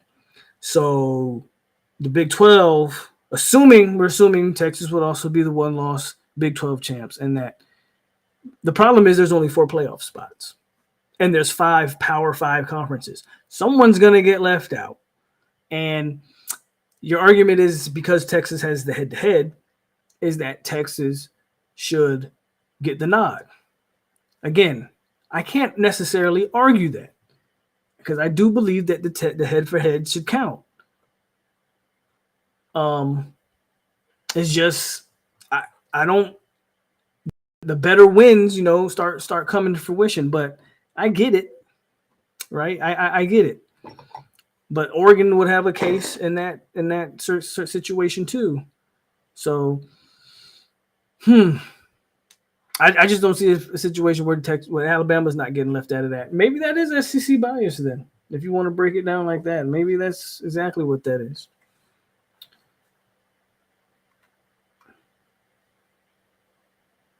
No, you're not offending me at all. I'm very aware of who I am. I never came on here and claimed to be anything more than a light-skinned dude on YouTube. And I'm still that. Just a light-skinned dude on YouTube. So you're not offending me at all. At all. I'm very aware of who I am. I don't get any money doing this, other than, again, my very gracious donations that I absolutely appreciate from you guys. And I try to put that little bit of money back into the channel and buy stuff in the background. And I got some cool graphics that I'm investing in that I think you guys will like. But I don't get a lot of money doing this. It's the reason why I work every day. There's the reason why I'm about to wake up at like 5 in the morning and go to work tomorrow. But with all that said, y'all, no, I see your point. I see what you're saying. When you break it down like that, I understand it. I absolutely understand it. And to your point, the powers that be is going to put Bama into it, and I kind of fall into that, but I get it. I get it. With all that said, y'all, we did 2 hours. Let's go ahead and get up out of here. Again, I had a lot we wanted to talk about. Miami, been there, done that. Move on to the next. We got North Alabama this weekend. I mean, I'm going to watch it, but come on. We should see plenty of young backups in this game. Maybe see a Brock Glenn sighting or two. Maybe A.J. Duffy gets out there. So that's who we got this weekend. I think it's a primetime game for what that's worth. Simply meaning it's a night game. The last home game for Jordan Travis, man. So if for no other reason, y'all got to watch that. You know, last home game for guys like Jordan Travis. Last home game for Keon Coleman. I know this has been his only season here, but it's the last time you're gonna see him in dope. Last home game probably for the Trey Bensons and the Fabian Lovett. So tune in this weekend and watch them boys.